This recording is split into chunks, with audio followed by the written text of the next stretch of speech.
Chapter 6. Veil of Appearances.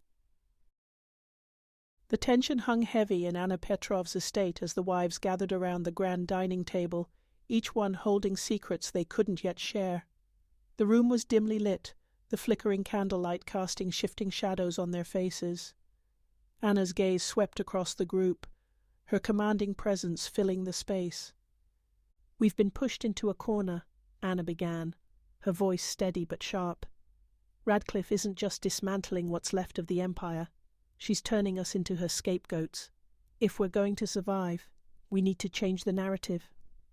Maria Gonzalez leaned forward, her sharp features illuminated by the light.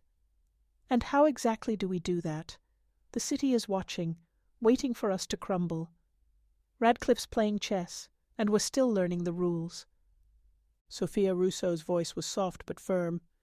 "Then we need to give them a show, something to distract them, something that puts us back in control."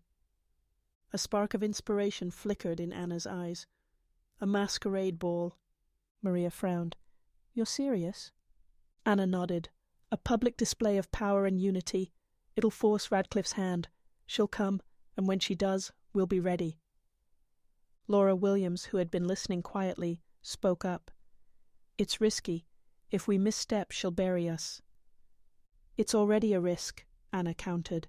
"This is how we take control of the narrative. We hide our moves in plain sight.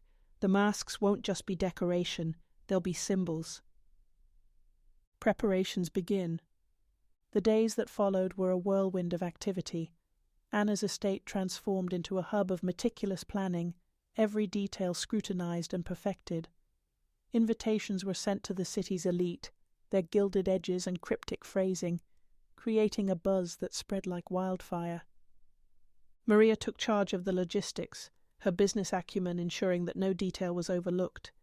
She coordinated with caterers, decorators, and security teams, her efficiency unmatched.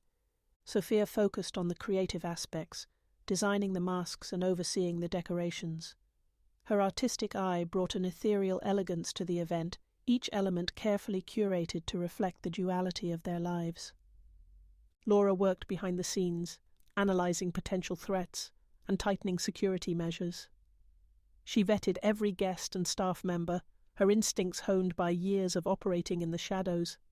Despite the frenetic pace, a sense of unease lingered. Each woman knew the ball was as much a trap as it was a spectacle, and their masks would conceal more than their identities. Maria's warning. Late one evening, Maria stood in the empty ballroom, the polished floors reflecting the soft glow of the chandeliers.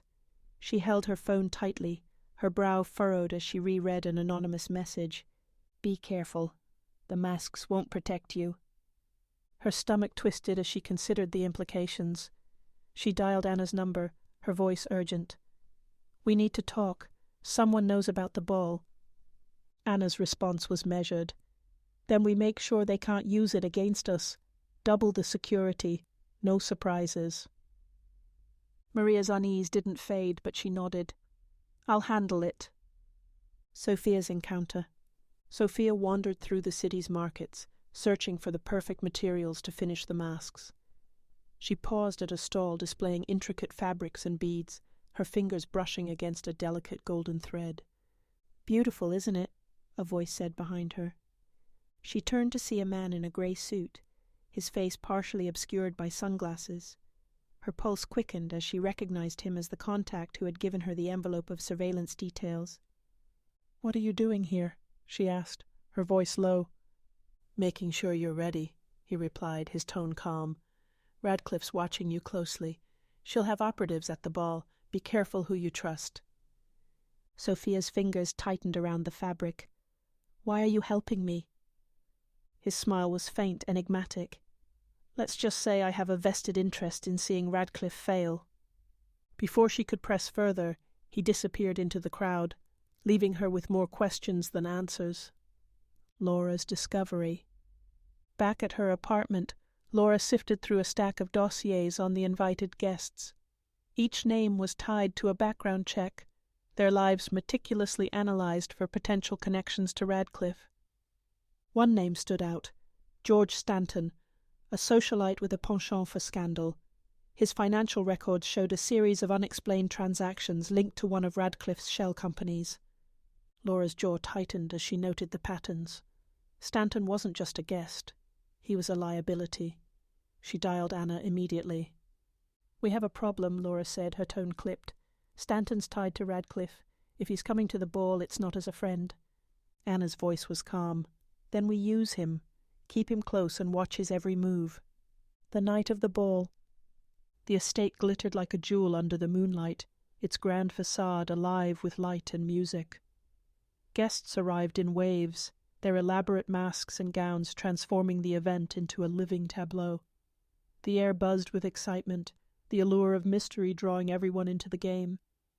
Anna stood at the top of the grand staircase, her crimson gown and jeweled mask making her impossible to ignore. She surveyed the crowd, her eyes sharp and calculating. Every movement, every whispered conversation, was a thread in the web she was spinning. Maria mingled with the guests, her practiced smile hiding the tension coiling in her chest. Sophia moved gracefully through the room, her mask concealing the unease in her eyes. Laura lingered in the shadows, her gaze constantly scanning for threats. The atmosphere was electric, the stakes higher than ever.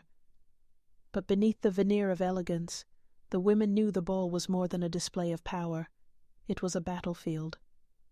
As the night wore on, Anna descended the staircase, her voice cutting through the noise as she addressed the crowd. "Ladies and gentlemen, tonight we celebrate resilience, unity, and the strength to rise above." Applause rippled through the room, but Anna's gaze remained sharp. This was her stage, and she would control the narrative, no matter what shadows lurked beneath the veil of appearances.